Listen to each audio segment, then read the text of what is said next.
When I play the piano, I feel independent, I feel free. It's the only time I could actually say I have peace of mind. When I play the piano, I feel like this is the only time in my life where I have complete control. I'm pouring what's from my heart to the keyboard.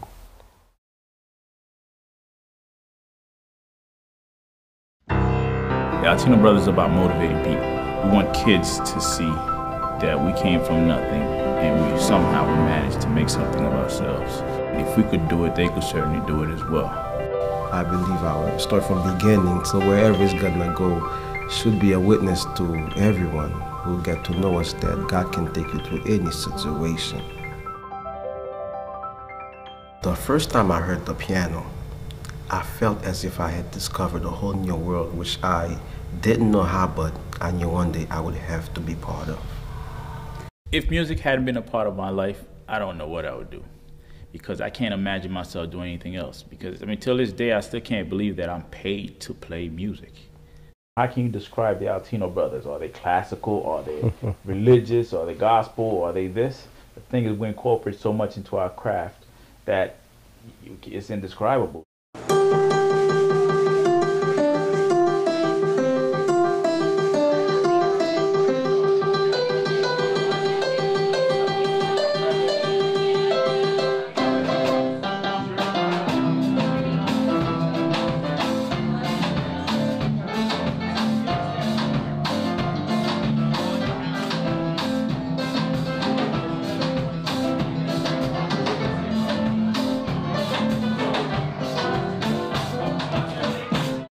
That's the wedding. That's her and me as the godmother and say that the best man. Her and me and the two guys. Now they're two now musicians. This is Neva. Here. This is Robinson. When I was in Haiti, I used to conduct the choir, make choir, sing for the church choir, sing in the wedding. Then I started to learn piano. I become one of the musicians of the church. Then my Neva was small, and as I'm playing, he will come and try to take over. He want to play. He would play for church. I would sit on his lap in church and he'd play, and everybody in the audience or in the congregation would see this. People looking and laughing and stuff. That's what he did. So I see he loved music so much.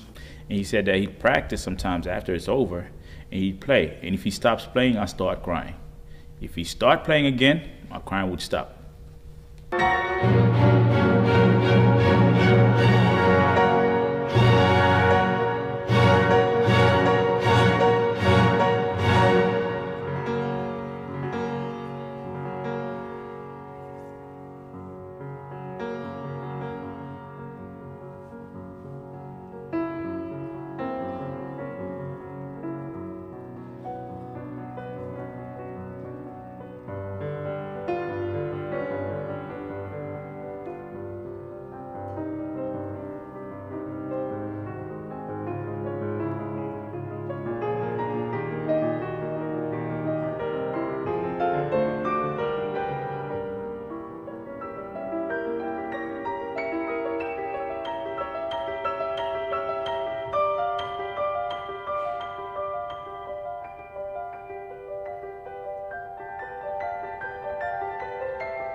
When I first heard the piano, I didn't know how.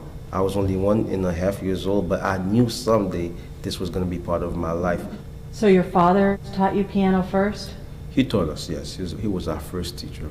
I mean, this man loved the piano, and you think I'm exaggerating. He can spend 12 hours a day playing the piano in the basement, and it would not bother him.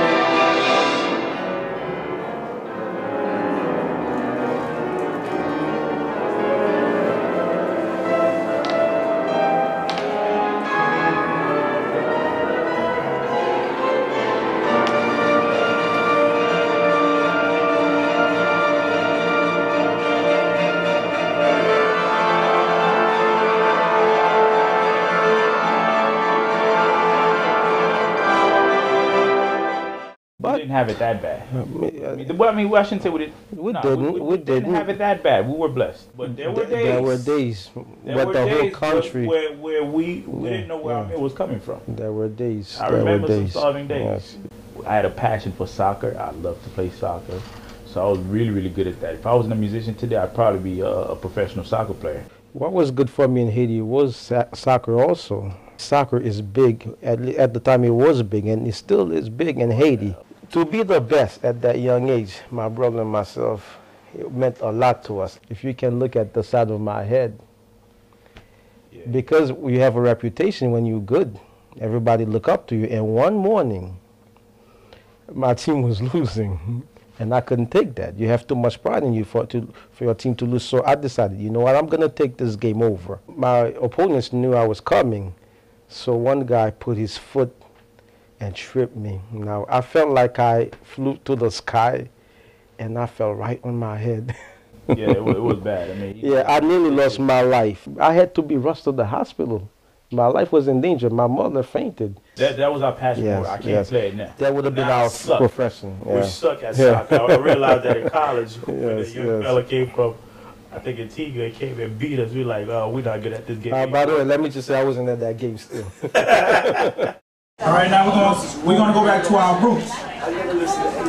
This first song is a Haitian folk song called David. It's named after a hurricane that took place in Haiti.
In Haiti, as dangerous as it was, we used to be outside late practicing. The same attitude we applied towards music is what we had towards soccer. Yes. And that's why being good at something, it goes far beyond natural ability.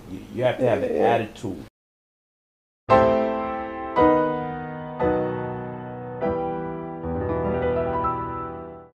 I remember when my father left Haiti. The first time he left, he was on a boat. That I don't remember. He spent 2 months at sea with, I think, very little or no food. He watched people around him die. This is in a banana boat, all right? All these Haitians were refugees, basically, trying to escape the poverty of the country to seek a better life elsewhere for their families. I was in bad shape. I couldn't be fed, starving.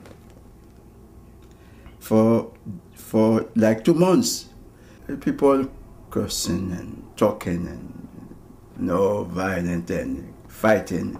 But me, I was hiding myself and praying. Nothing happened to me.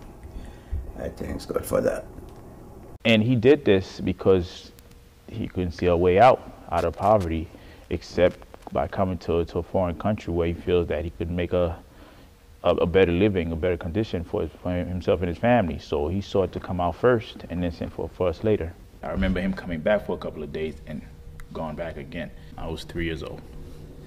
And it was probably one of the worst moments of my life because as a child growing up, I was always clinging to my father. And when he was leaving, they didn't tell me that he was leaving. I remember them telling me that Daddy's going to take a trip to the airport. We're going to go with him.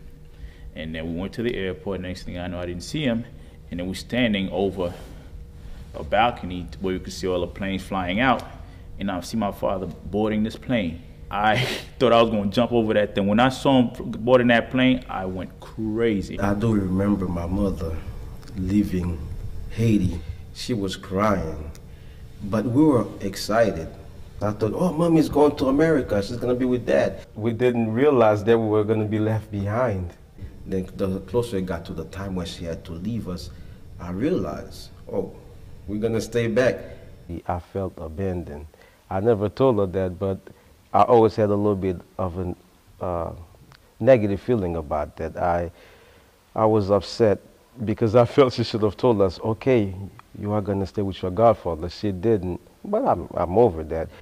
It didn't affect me as badly as my father's departure at first, because she told us that she was only coming for a visit and she'll be right back. We didn't know that she was staying permanently. Every day we kept anticipating my mother's coming back, my mother's return, but it took 2 years. Still, when we said goodbye to her and we watched the airplane flew from the airport, we didn't know where we were going to be staying or who we were going to stay with. She left us with my godparents, and they abused us.